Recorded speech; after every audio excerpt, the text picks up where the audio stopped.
Vocês sejam bem-vindos ao perfil da Asa. Hoje temos uma convidada muito especial, a arquiteta Érica Hipólito. Vamos bater um papo, vamos ter uma conversa informal aqui. Então, pegue seu cafezinho, seu chá, sua água e vamos aqui sobre a rotina da Érica como arquiteta, que pode nos ajudar bastante. Então, Érica, vamos lá? Vou baixar aqui um pouquinho.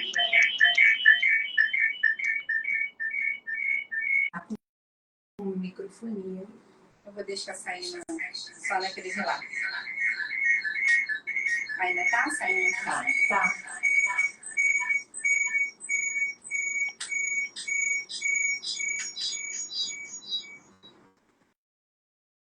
Melhorou? Saindo. Tá.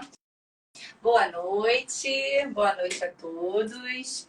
Estamos aqui, né, sendo convidadas para fazer uma live bem bacana, com vários conteúdos. Já a gente vai começar, vamos esperar o pessoal ir se acomodando.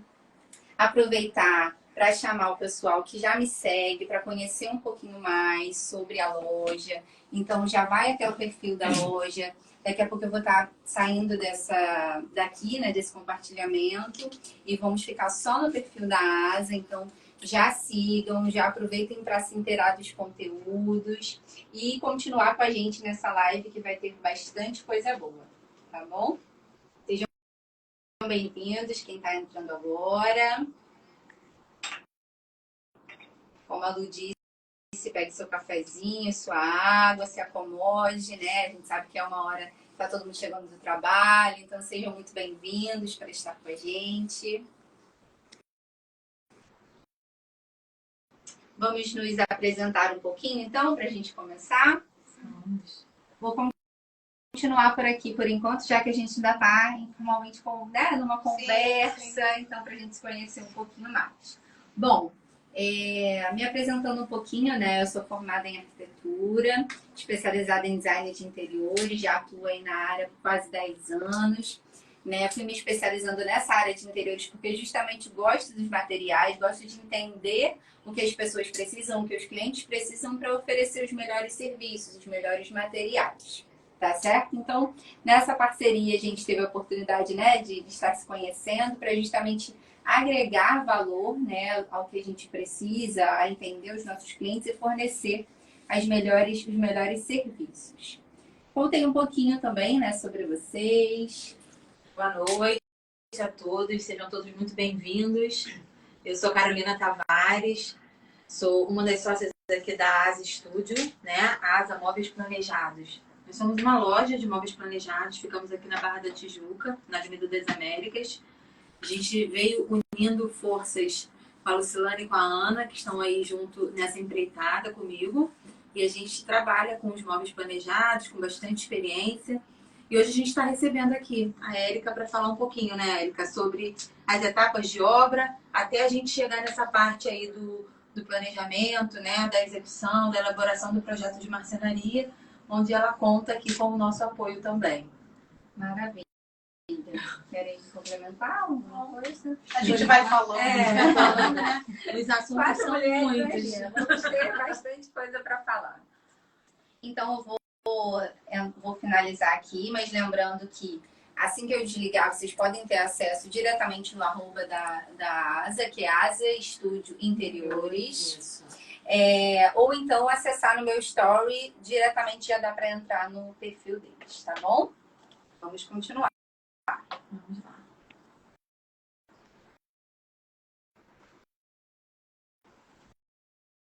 E aí, meninas?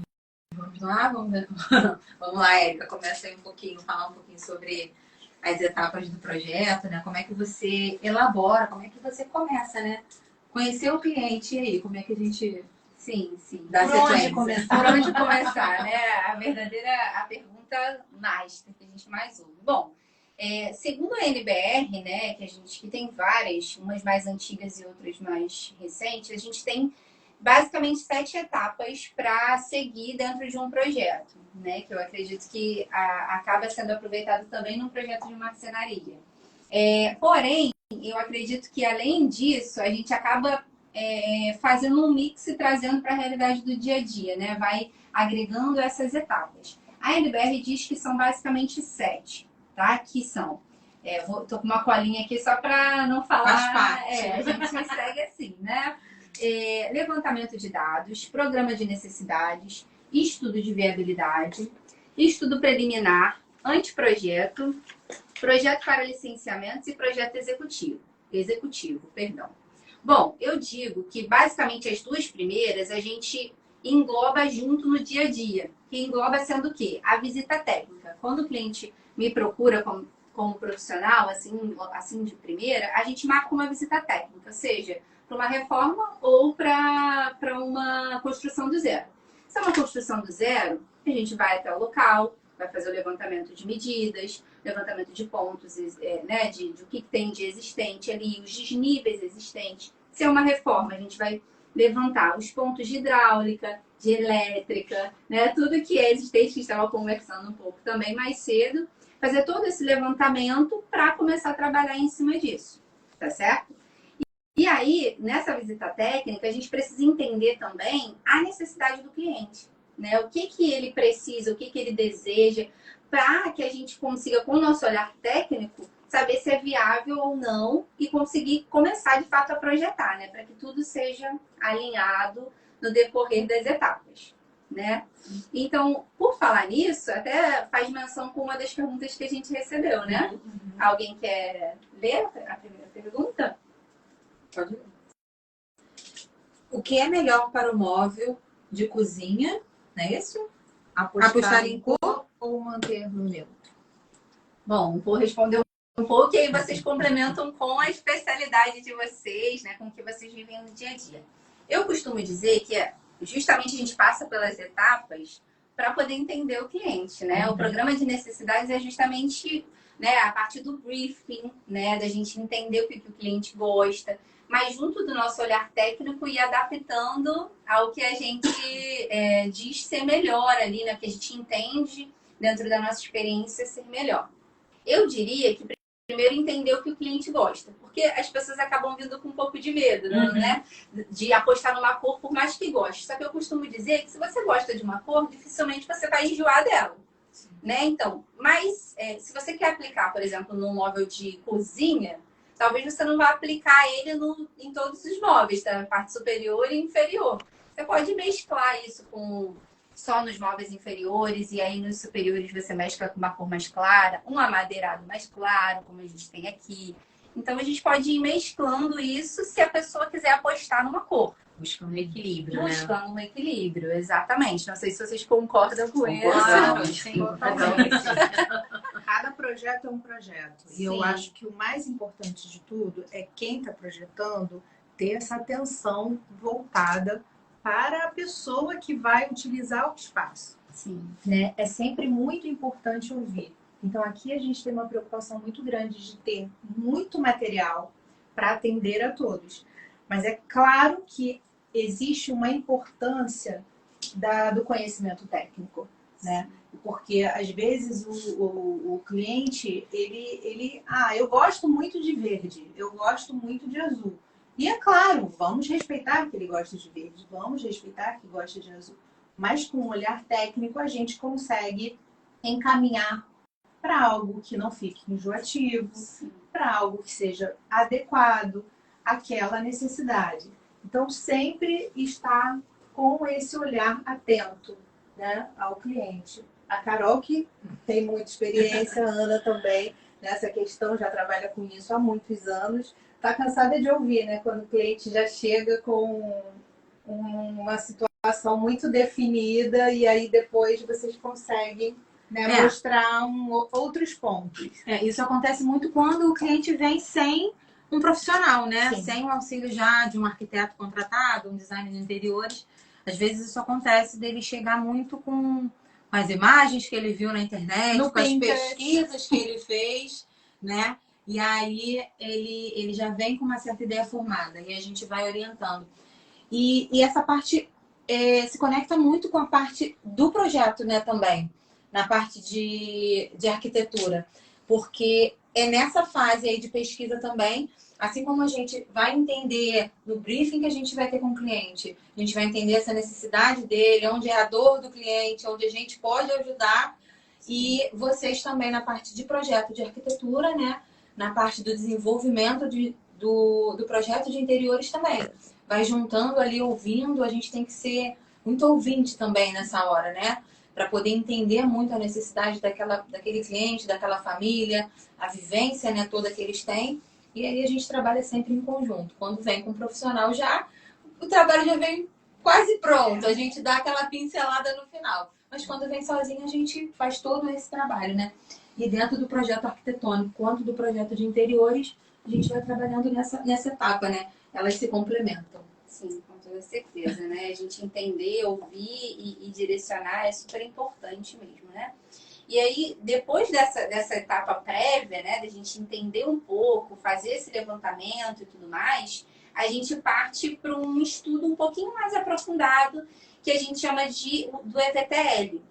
Né? Inclusive, se vocês quiserem saber mais, comentem aí, quem sabe, né? Vocês não venham com outras lives, com outros convidados para falar um pouco mais sobre essa parte, que aí vai incluir toda a parte de legalização e tudo mais. Só que o VTL nada mais é do que um documento onde a gente faz um levantamento, né, dos parâmetros urbanísticos. Ou seja, a gente consegue entender o que cada bairro nos permite construir. Porque cada bairro, né, nos traz uma legislação diferente, né, um afastamento diferente, enfim, coisas que para alguns pode ser um pouco mais chato, mas é o que faz as coisas funcionarem, né? Então, serem aptas a serem uma edificação ok. Então, é importante, é uma etapa super importante que a gente passa para poder, além de entender e ser adequado ao que o cliente quer, também ser adequado ao que a norma, a legislação nos pede, tá certo? Após isso, a gente vai para o anteprojeto ou estudo preliminar. O que seria isso, né? Eu brinco que é a famosa fase da mudança.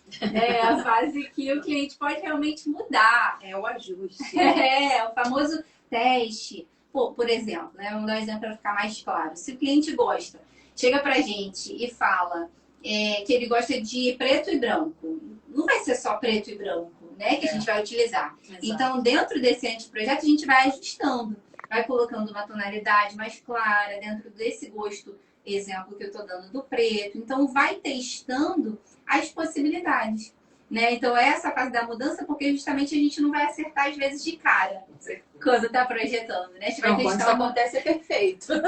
É ótimo, mas é raro, né? Eu sei. É raro. É raro.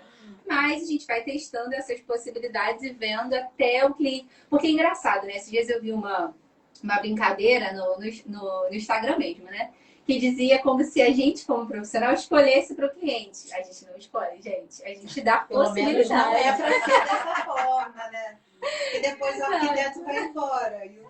Exatamente. E aí? O cliente fica. O cliente fica. É você quem vai ficar. Então, não é essa a ideia. A gente não escolhe. A gente mostra as possibilidades com o nosso olhar técnico, né? De mostrar o que realmente é viável, além de ser bonito, é ser funcional. Então, e aí o cliente, você como pessoa, como a pessoa que vai utilizar aquele determinado móvel, né, aquela determinada casa, vai dizer se é viável ou não. Vai dizer se é bonito ou não para você, né? Então, é basicamente essa fase onde a gente vai testando e vai definindo os detalhes. Na verdade, acaba virando uma sintonia, né? Porque é o que o cliente quer e o que a gente pode ajustar para eles, né? É verdade, faz todo sentido. Então, dentro dessas, tanto que, né, assim, eu gosto muito de falar sobre isso com os meus clientes para explicar que às vezes a gente precisa entender que requer um tempo, né? A gente estava conversando sobre isso mais cedo. Para que as pessoas entendam que a gente não faz um projeto de um dia para a noite, né? Então, assim, a gente precisa de tempo para falar de detalhes, para mostrar as possibilidades, para mostrar as questões dos problemas, para serem falados dos problemas e serem levados às soluções. Então, para isso, a gente precisa sempre previamente contratar os profissionais, né? Conversar, alinhar, para que nada seja feito com muita pressa e, consequentemente, gerando retrabalho. Uma coisa que, assim, e até comentei isso com você, sobre em que fase entra o planejamento dos móveis. Porque muitas pessoas acham que é no final da obra. E, assim, a gente pega o cliente querendo mudar alguma coisa e não pode. Não é? Exatamente. Então, qual é a parte que entra os móveis planejados? Exato, né? A gente ouve muito isso mesmo. Eu acho que é justamente isso que eu procuro sempre fazer, né? Alinhar isso já desde o início. Por exemplo, numa construção do zero, isso às vezes se torna até mais fácil do que numa reforma que a gente precisa solucionar muitos problemas ao mesmo tempo. Mas num projeto do zero, é justamente assim, a gente vai alinhando tudo. Eu costumo dizer que é como se fosse uma mulher se arrumando. Né? A gente se arrumou para vir aqui hoje. É como se fossem as etapas de um projeto. A gente escolhe primeiro o quê? A base, a roupa. Né? A gente escolhe a calça, se é uma calça, se é um macacão, se é uma blusa.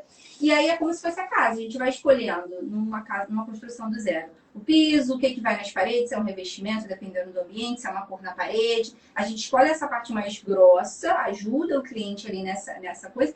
E depois vai indo para os detalhes. Vai indo o quê? Para um brinco, para uma bolsa, para um sapato, para outros detalhes. Então, isso vai caminhando junto. Eu não posso deixar, como você mesmo está falando, o móvel planejado, seja o seu móvel, o que você vai colocar dentro daquela edificação, por último.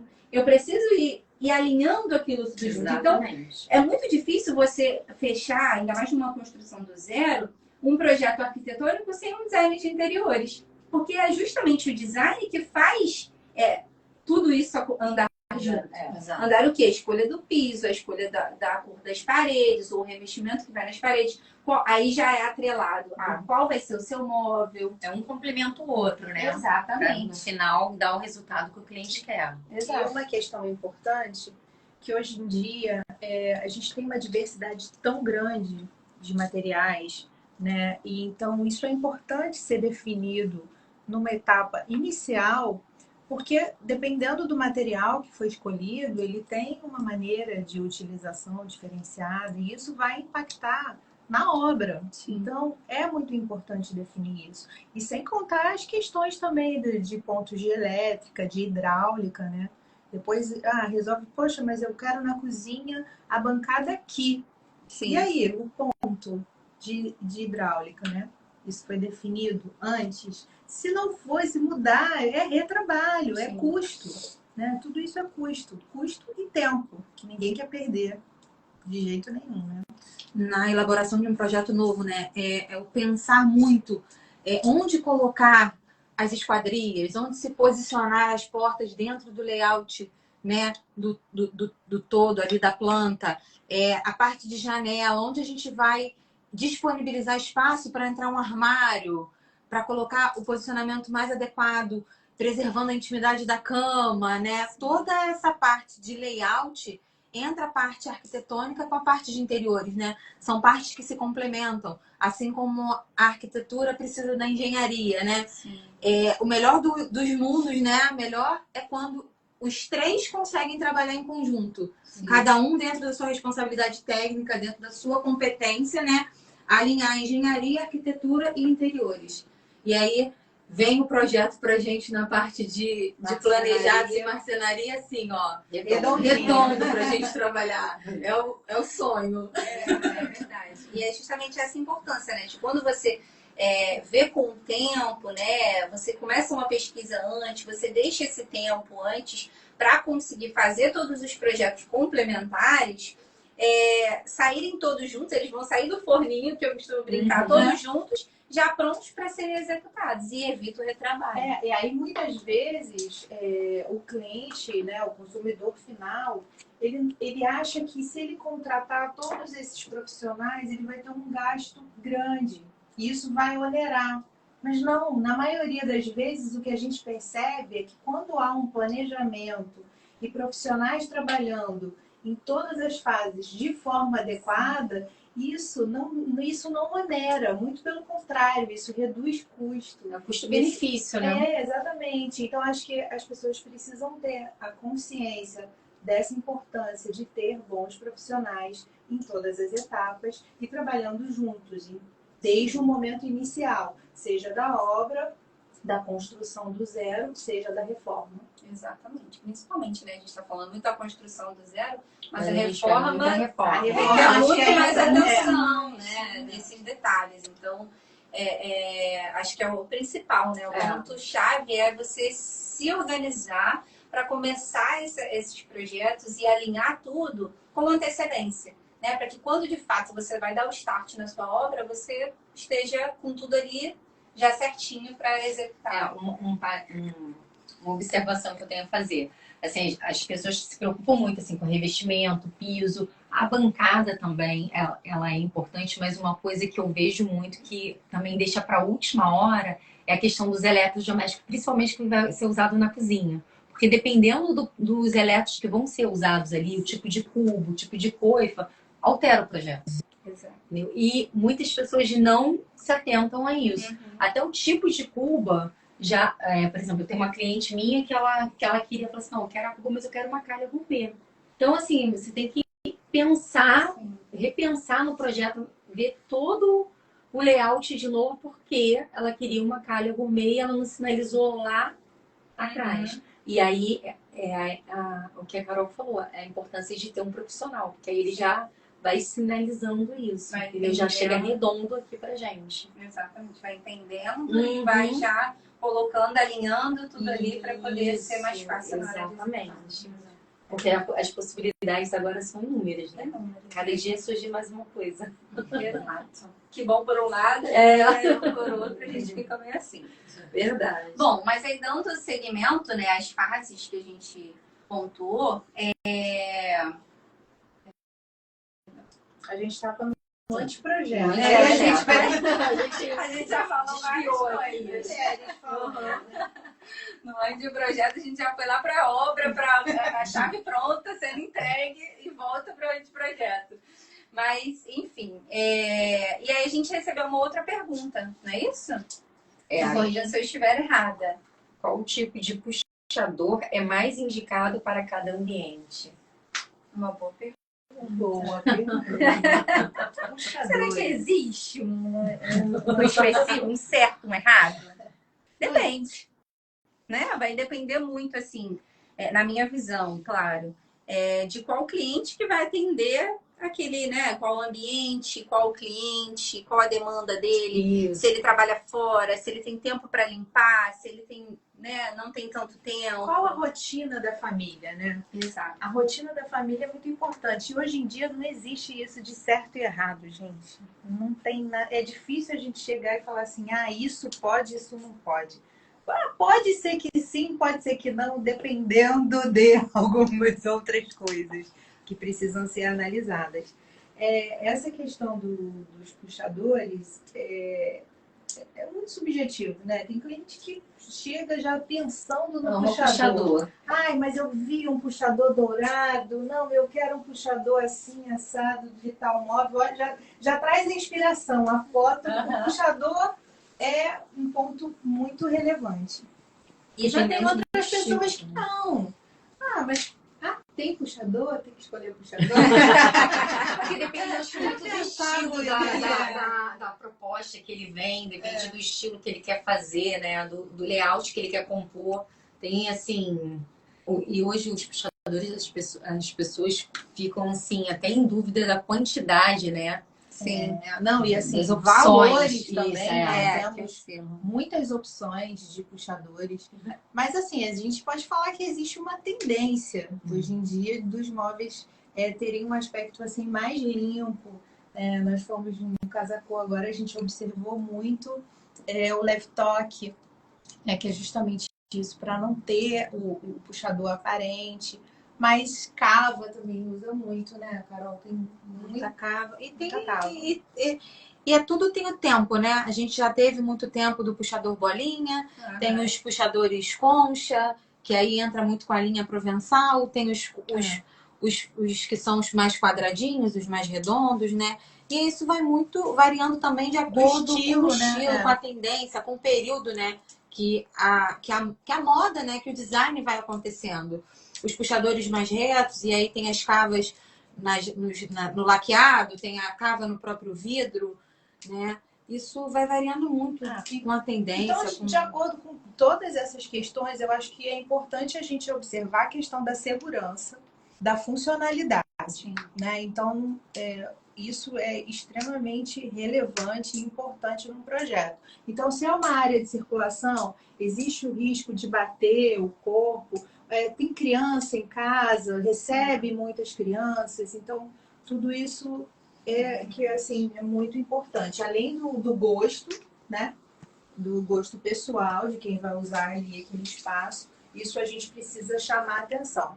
E uma coisa também importante, além dessa questão da segurança, é também a limpeza, né? A durabilidade, uma área de maresia, né? Então a gente tem que colocar alguma coisa que não vai oxidar, que vai ser mais resistente. Então tudo isso são pequenos detalhes, mas que fazem muita diferença no projeto de marcenaria. E cabe muito a gente orientar, né? Com conhecimento técnico, porque às vezes nem tudo que o cliente vê, acha bonito, que está na moda, vai se adequar à realidade dele, à realidade da família, à realidade do projeto, né? Então a gente, com o nosso conhecimento técnico, a gente vai orientando e direcionando o modelo de puxador para cada ambiente. Com certeza. Como a Érica disse, né? Não tem o certo e o errado. Né? Tem ali o que cabe melhor naquele momento dentro daquela realidade. Que é bonito e funcional. Exatamente. E após essa dando continuidade nas etapas, né? Porque são muitas coisas para a gente falar, mas a gente vai estar dando uma pincelada, né? Hoje, né? No dia a dia, nas etapas. Após o cliente entender, né? Visualizar tudo isso que a gente acabou de falar como opções e escolher, não é só essas etapas, né? Não é só passar por essa aprovação do cliente. A gente vai para a aprovação nos órgãos públicos, né? Que seria a etapa seguinte.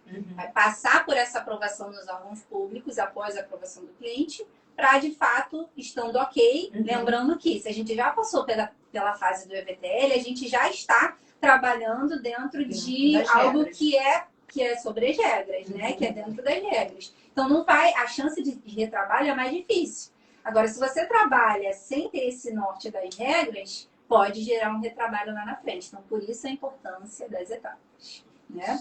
Então, após essa aprovação, tanto do cliente quanto dos órgãos públicos, a gente parte para a etapa de detalhar tudo para, de fato, executar, né? E ir para a obra, enfim.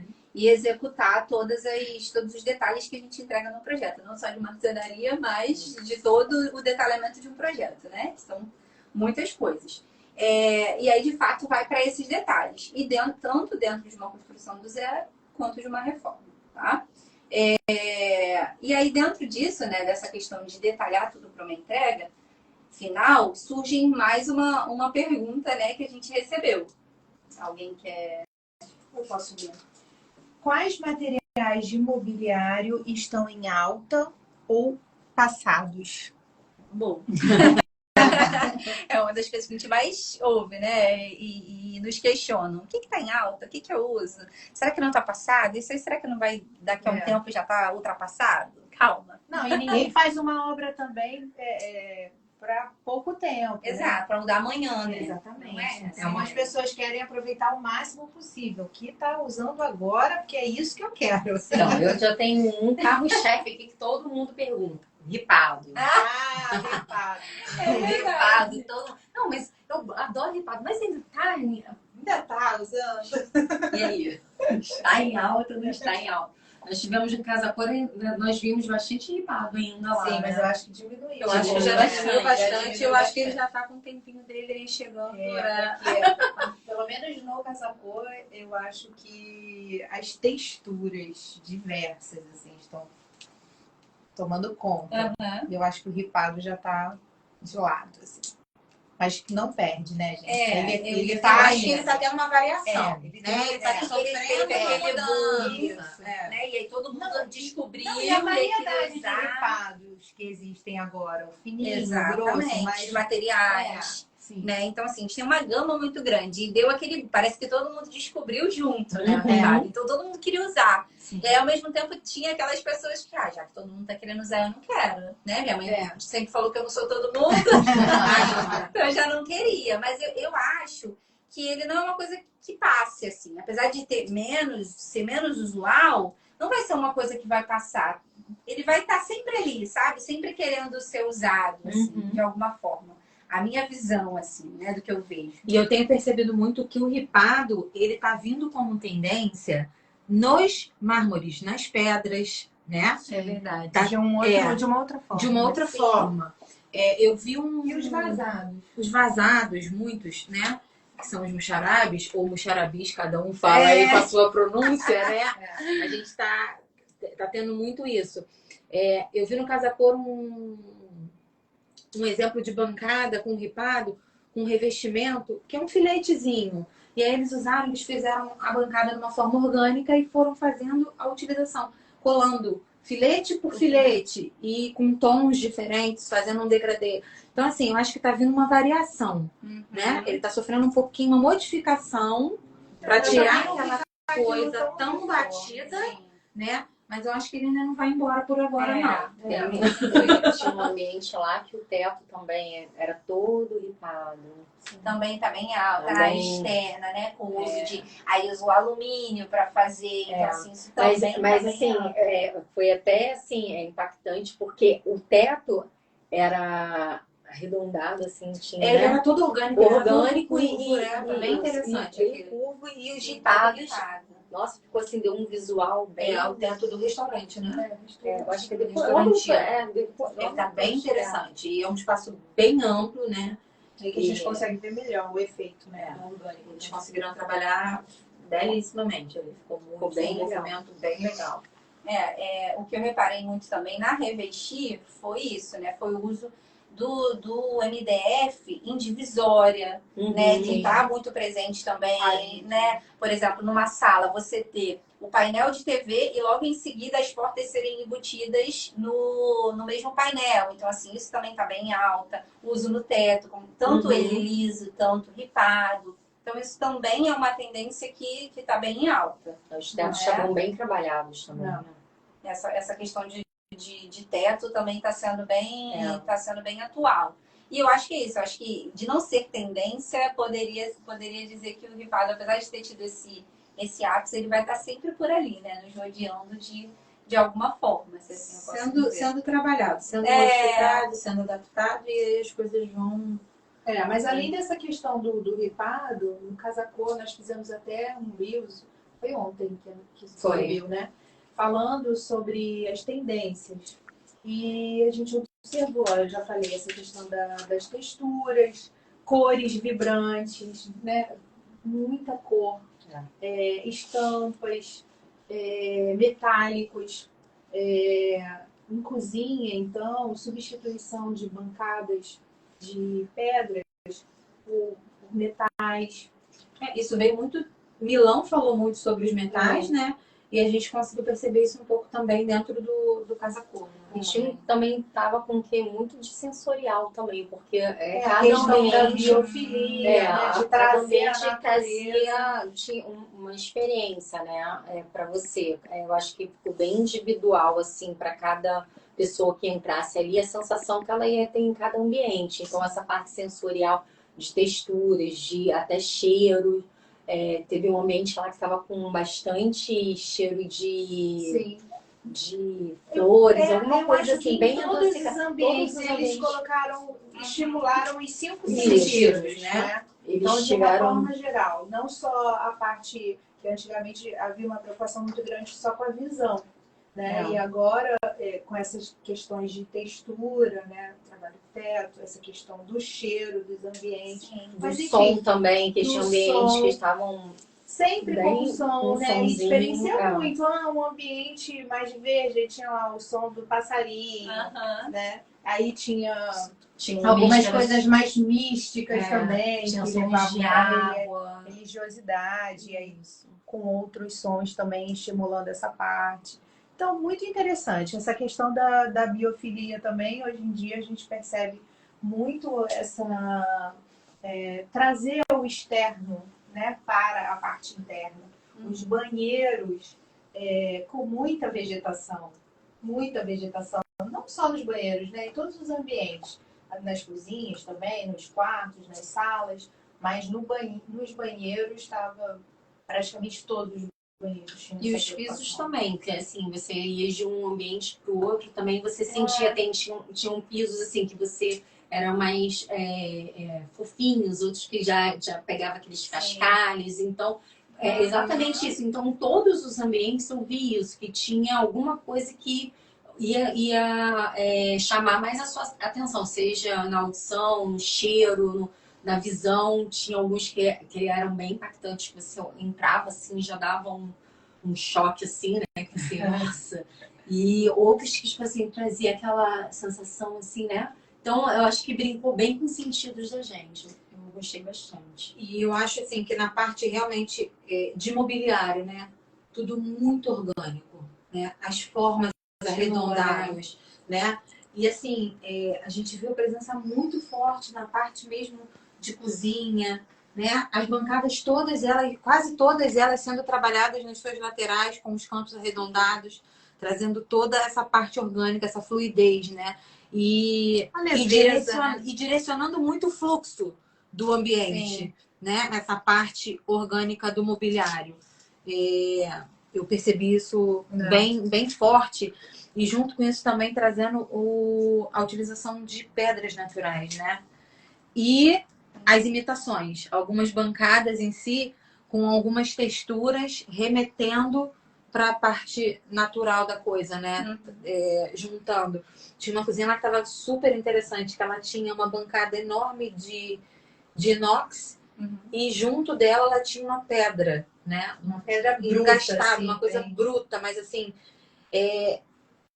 impactava, mas ela conversava, né? Uma com a outra. Bem, um ambiente bem escuro, uma bancada enorme de inox, mas com uma pedra clara, né? Então aquilo ali criando, trazendo aquele contraste. Uma novidade, sabe? Tinha também um quarto, né? Um quarto de casal, que a cabeceira da cama era revestimento.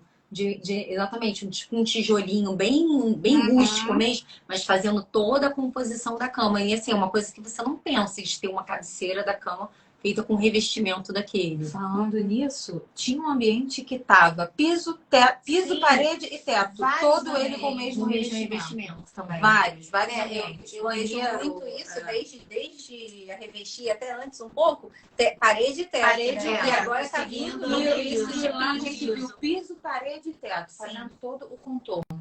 E funcionou, em alguns ambientes funcionou. Isso eu acho até legal. Que destaca bastante a marcenaria, assim. Deixa um espaço para ela. Que serve para a marcenaria brilhar. E a presença das estampas muito marcante nos azulejos, nos ladrilhos hidráulicos, né? Na parte de banheiro, uma coisa assim bem... Novamente, né? E aí também seguindo isso, parede e teto. Acho que uma coisa que eu vi muito também na Revestir foi a questão da iluminação para ajudar na marcenaria, né? Para dar esse destaque. Isso a cada dia cresce muito e a gente precisa estar sempre atento a isso, né? Que ela não é uma coisa que vai vir também depois. A gente vai pensando ela junto para dar esse destaque de ser bonito, decorativo, mas também ser funcional, né? Essa questão da iluminação na marcenaria ela evoluiu muito nos últimos anos. O tipo de perfil, sabe? O acabamento, a direção da luz, sabe? Porque a gente, quem não está acostumado, mas, gente, faz toda a diferença a direção da luz, o tipo de luz que vai entrar ali, a forma que essa luz será acionada, entendeu? Tá tudo muito assim, com sensor, sabe? Ligado mesmo à questão da funcionalidade. Então, não é só estética, tá? Tem uma questão de funcionalidade importante, muito importante. Dentro da parte da funcionalidade também tinha um ambiente que destacou a acessibilidade. Esse foi muito bem legal. Interessante também, todo apartamento todo trabalhado, cadeirante. foi feito um loft todo, né, um apartamento todo trabalhado para o cadeirante, então toda a parte que aí entra a parte de marcenaria, né, toda adaptada, A cozinha a bancada, toda adaptada com espaço para dar pra independência. cadeira, os armários baixos, o tipo de geladeira era uma geladeira adaptada. Eu achei muito interessante. Eu não conhecia uma geladeira adaptada para necessidade especial. Sim. Muito interessante que estava o espaço e ela conseguiu trabalhar ali bem. O closet também. O closet eu todo achei. baixinho, a altura da cama. Então é uma atenção toda especial, né? A caixa do banheiro também, que assim, saiu daquele tradicional É. também, né? Tava muito legal o banheiro, tava bem Aberto, né? integrado. Integrado. Integrado. E isso, a importância da estética Não, para os estético, projetos porque, né? de acessibilidade. Sim. E é isso, né? Projetar é isso. É a gente sair da caixinha do que é só norma, só NBR, Exato. e entender que o meu cliente, as pessoas têm alturas diferentes, além de necessidades, elas têm alturas diferentes, elas têm as necessidades delas diferentes, ela tem uma rotina diferente. Então você projeta para alguém, Exato. né? Então assim, não só seguir normas, mas seguir o que uma pessoa precisa, né? O que aquela pessoa precisa, que ela tem uma altura diferente, então uma bancada de cozinha vai ser diferente, do banheiro vai ser diferente, a altura do closet pode ser diferente. Então a gente está sempre atento a isso, né? A atender ao cliente final. Eu costumo Não. dizer que assim, na hora do atendimento aqui, a gente prioriza muito entender que cada cliente que entra aqui, ele é único. Então, o gosto dele, tudo em torno dele, a necessidade dele, ele é único. Cada cliente nosso é único. Então, a gente trabalha cada um de forma especial, entendeu? E você também acredito que seja da mesma forma. Imagine fazer um projeto de arquitetura inteiro, né? Porque aqui a gente se preocupa com a marcenaria, mas imagina o todo, né? Todas essas questões São muito detalhes. Ainda mais na parte da família, que você tem que pensar que tem a mãe, o pai, os filhos, cada um de repente numa idade, cada um Com uma necessidade. O mais legal é isso. Eu falava com uma cliente esses dias que cada ambiente tem a sua individualidade. Eu acho que o mais interessante de projetar é isso. O seu quarto é de um jeito, o dela é de outro. Se vocês morassem numa mesma casa, o quarto de cada uma seria de um jeito. Porém, quando a gente projeta, a gente está pensando no todo também. E aí, quando você olha o projeto final, você vê que todos os ambientes eles estão conversando. Porém, ele tem a individualidade de cada um. Da Lu, da Carol, entendeu? Ele tem a individualidade de cada um. Isso é projetar. Né? Sair dessa caixinha do que tem que ser, do que é regra, também para passar pelo cliente, olhar de forma macro, mas olhar de forma micro também. Né? Então é muito disso que você está falando. Então, e esse foi o meu olhar lá no Casa Cor, a diversidade de todos os ambientes, cada um com a sua proposta, cada um. E eu sabia que cada cliente ali, cada um ia ser atingido por um daqueles ambientes. Entendeu? Desde os ambientes extremamente carregados, né, Os mais aos mais clean. minimalista ao extremo. muito Né? minimalista. Cada um dentro da sua Foram dois necessidade. opostos, Dois opostos. A gente passou. E aí no meio tinha todo um contexto. Todo esse E a contexto. gente, como profissional, tem que estar com um olhar atento, né? Para tudo isso. Sim. E respeitando esses espaços, essas individualidades. E hoje em dia, com espaços muitas vezes reduzidos, muitas vezes com gerações diferentes, com interesses diferentes, convivendo no mesmo ambiente. Sim. Inclusive, a nossa próxima pergunta, acho que a gente, de certa forma, já respondeu, né? Porque o que não... Perdão. Quais materiais de armário que não são tendências e sim atemporais? A gente já, de certa forma, foi respondendo sobre isso, né?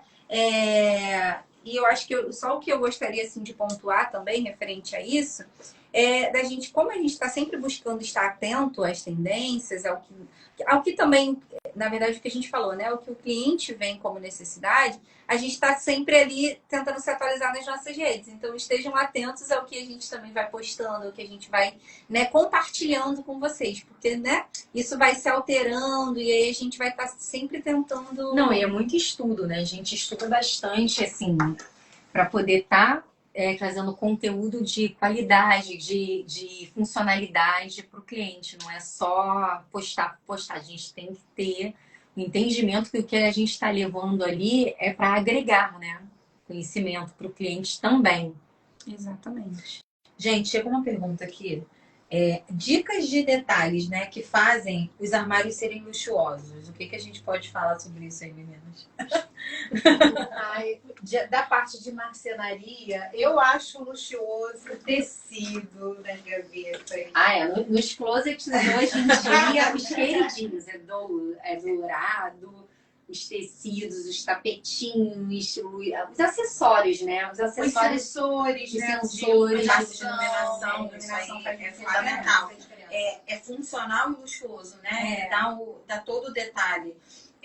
O vidro também. O vidro bem trabalhado, as prateleiras revestidas de couro, Nossa, né? muita As coisa frentes de de couro. tecido.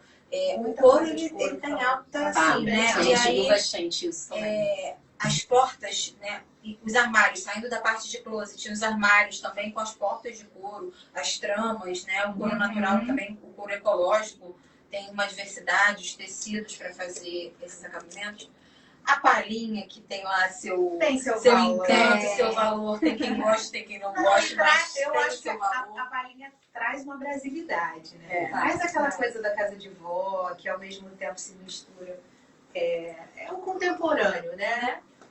Os estilos que vão mudando, os materiais vão ficando mais resistentes, vão ficando mais duráveis, mas pega ainda, né? O que é bom, o que é bonito, o que é esteticamente belo, né? Permanece. Sim. Isso muito na parte de armário de quarto, né? Agora falando um pouco da parte de cozinha, a gente entra aí com os acessórios, os tipos de gavetas com as laterais de alumínio e vidro, né? Os divisores que a gente consegue organizar a parte interna.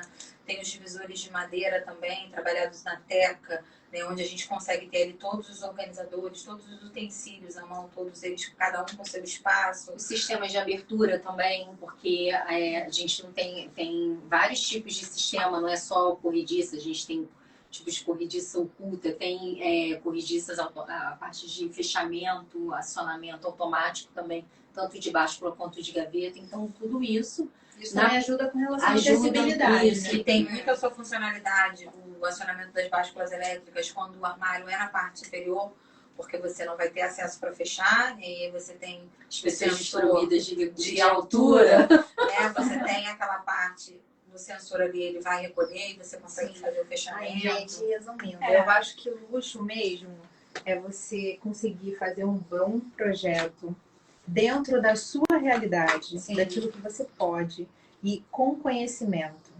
Conhecimento para poder decidir. Isso é melhor para mim, isso não é. Seja o que for, né? Dentro das possibilidades de cada um, você acha que um bom projeto é o luxo. Sim, exatamente. O bom projeto é um luxo. Exatamente. Dentro da sua necessidade, da sua realidade.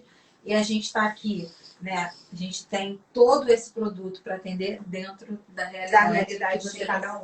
da realidade que o cliente precisar, né? A gente tem essa flexibilidade nos nossos acessórios, nos nossos acabamentos para poder trazer o melhor, trazer o luxo para dentro da sua casa. Exatamente, né? E assim, para já concluindo, né? Esse café está se alongando. Mas é isso, né? Estar cercado de bons parceiros, né? Infelizmente, assim, a área, no geral, né, da construção civil, ela acaba ainda sendo um pouco individualista, assim. E quando a gente entende que ela não precisa ser, que ela não tem que ser, a gente vai se cercando de bons profissionais para facilitar quando o cliente vem até nós, né? Então, assim, essa troca. Então, essa live também é para mostrar isso, né? Acho que as parcerias nos levam muito mais longe. A gente consegue oferecer o melhor para o nosso cliente e para nós mesmos, né? Para que a gente possa trabalhar melhor e consiga dar o melhor para cada um com seu espaço, cada um com seu conhecimento. Né? E se cercando de bons parceiros, o trabalho flui, né? As coisas vão acontecendo, a gente trabalha com tranquilidade, porque a gente sabe quem a gente está indicando, onde a gente está entregando o nosso cliente, né? Então, acho que é muito isso. Se deixar, a gente continua conversando aqui. Mas, gente, vamos fazer as coisas como fluiu aqui bem. A gente saiu bastante do script, mas eu acho que isso é legal. Nos acompanhe, né? Para sempre estar atento ao que a gente coloca, o que a gente posta, o que a gente pode fazer, gerar conteúdo para também ajudar. E estamos à disposição, né, assim, para atender. Érica, a casa está sempre aberta para você. Foi um prazer enorme te receber aqui. Foi esclarecedor.